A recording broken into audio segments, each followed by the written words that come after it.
Hi friends, ఎలా ఉన్నారండి? బాగున్నారా?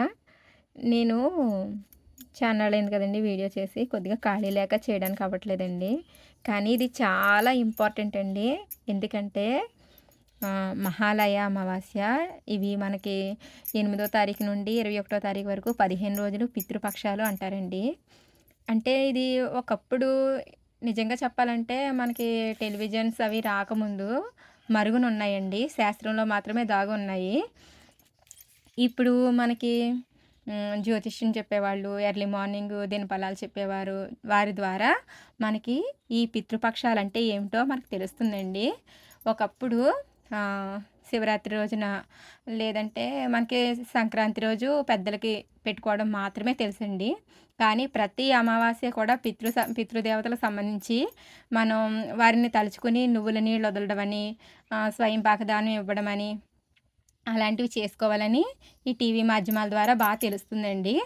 అయితే ఇప్పుడు ప్రతి అమావాస్యకి చేసుకోగలిగితే చేసుకోవాలండి. లేదంటే కనీసం సంవత్సరంలో మహాలయ పక్షాల్లో వచ్చే పితృ అమావాస్య రోజుని ఖచ్చితంగా మన పెద్దలని తలుచుకొని వాళ్ళకి స్వయంపాక దానం ఇవ్వడం, వాళ్ళ పేరు తలుచుకొని బ్రాహ్మణుడికి స్వయంపాక దానం ఇవ్వడం, నువ్వుల నీళ్ళు వదలడం, ఆ రోజు ఎన్ని పనులు చేసుకోగలిగితే అన్ని పనులు చేసుకోవడం చాలా మంచిదండి. ఎందుకంటే ఇది నేను అనుభవపూర్వకంగా చెబుతున్నానండి. ఎంత అనుభవపూర్వకంగా ఎందుకు చెబుతున్నానంటే, మా నాన్నగారు కాలం చేసినప్పటి నుండి ప్రతి అమావాస్యకి కూడా నేను స్వయంపాక దానం ఇవ్వడం మొదలుపెట్టానండి. అంటే నాకు చాలా ఆర్థిక సమస్యలు అవి ఉండేవి. మనశ్శాంతి ఉండేది కాదు. కానీ తర్వాత కొద్ది కొద్దిగా ఒకప్పుడు నాకు ఇల్లు కూడా లేదండి. ఈరోజు నేను సొంత ఇంట్లో ఉండి పరిహారం చెప్తున్నానండి. ఏంటంటే మనం ఎవరికి పుణ్యం పూజ చేసినా చేయకపోయినా ఎవరిని బాధ పెట్టకుండా ఉండడం ఒక వంతు. ప్లస్ మన శరీరం ఏ పితృదేవతలైతే ఇచ్చారో వాళ్ళని తలుచుకుని ప్రతి అమావాస్య రోజుని వాళ్ళకి నువ్వుల నీళ్ళు వదలడం వలన వాళ్ళు సంతసించి మనకి ఆశీర్వాదం ఇస్తారండి. ఆశీర్వాదం అనేది కొనుక్కుంటే వచ్చేది కాదండి. వాళ్ళ మనస్ఫూర్తిగా మనసులోంచి ఇచ్చేదాన్ని ఆశీర్వాదం అంటారు. అలాంటి పితృదేవతల నుండి ఆశీర్వాదం పొందడం అంటే మాటలు కాదండి. అని కష్టమైన పని కూడా కాదండి. చాలా తేలిగ్గా సంపాదించుకోవచ్చండి. కేవలం మనసు, బుద్ధి మాత్రమే ఉంటే సరిపోద్దండి. వాళ్ళు మన శరీరం ఇచ్చారు. వాళ్ళు ఉన్నన్నాళ్ళు మనకేం చేయలేదు. వాళ్ళకి మనం ఎందుకు చెయ్యాలి అన్న ఆలోచన అనేది తీసుకురావద్దండి. నిజంగా ఆ ఆలోచన చేసే శరీరం, రక్తం, మాంసం మీ లోపల ఉన్నాయి కదండీ! ఆళ్ళ నుండొచ్చిన శరీరం వచ్చింది, రక్తం, మాంసం. నిజంగా వాళ్ళు పుట్టి 2 గంటలు గాని మనల్ని పట్టించుకోకుండా ఉంటే, మనం పుట్టిన తర్వాత మనం అసలు ఇప్పుడు ఊపిరితో కూడా ఉండమండి. అలాంటిది మన కాళ్ళ మీద మనం నిలబడి, మన పని మనం చేసుకుని, మన సంపాదన మనం సంపాదించుకునే వరకు మనం పెంచారంటే ఖచ్చితంగా వాళ్ళు మనకి చాలా మేలు చేశారండి. ఆస్తి, అంతస్తు అంటే పూర్వం రోజుల్లో నడిచేవారండి. కానీ ఆ తర్వాత రోజుల్లో వాళ్ళు సైకిల్ తొక్కారు కదండీ! కానీ అప్పుడు సైకిల్ తొక్కిన వారు ఇప్పుడు ఏం చేస్తున్నారు? బండి నడుపుకుంటున్నారు.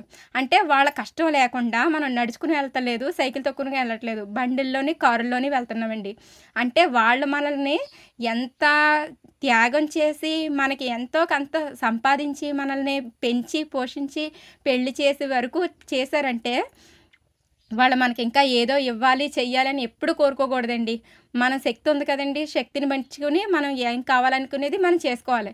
కొన్ని త్యాగాలు చేసుకోవాలి. కొన్ని ఆటిల్ని వదులుకోవాలండి. మన స్తోమతను బట్టి చేసుకుంటూ ఉండాలి.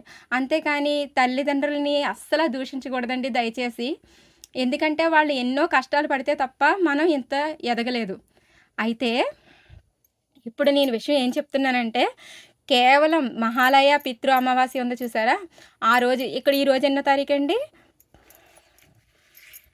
16వ తారీఖు కదా! ఈరోజు 16వ తారీఖు. 17, 18, 19, 20, 21 ఇంకా 5 రోజులు ఉందండి. మేబీ ఈ రోజుల్లో ఎవరైనా మీ యొక్క పెద్దలు ఈ తిథుల్లో గనక కాలం చేస్తే కనుక ఆ తిథుల్లో చేసుకోండి. ఏకాదశి రోజుని మరణిస్తే గనక ద్వాదశి రోజున చేసుకోవాలండి. పుణ్యస్త్రీలు ఎవరన్నా ఉంటే కన్నా నిన్న అయింది కదా నవమి తిథిలో చేసుకోవాలి. అయిపోయింది కదా ఇప్పుడెందుకు చెప్తున్నాం అంటే, నేను ఈరోజు చెప్తున్నానండి. వచ్చే సంవత్సరం కూడా చేసుకోవచ్చు ఈ విషయం.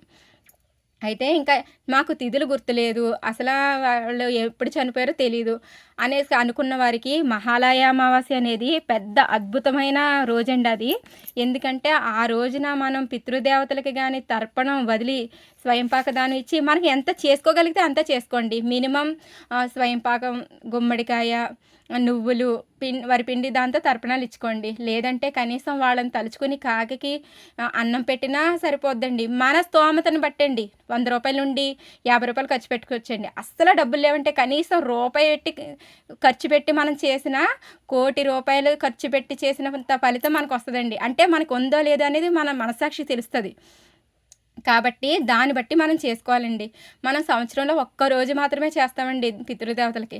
ఆ ఒక్కరోజు ఇలా గాని చేసుకోగలిగితే, ఈ అమావాస్య రోజునైనా గాని చేసుకోగలిగితే, మన కష్టాలన్నీ దూరమై ఆళ్ళ ఆశీస్సులు మన మీద ప్రజ్వరిల్లి, మన కష్టాలన్నీ దూరమై, మనం ముందుకి నడిచే అవకాశం పితృదేవతలు కనిపిస్తారండి.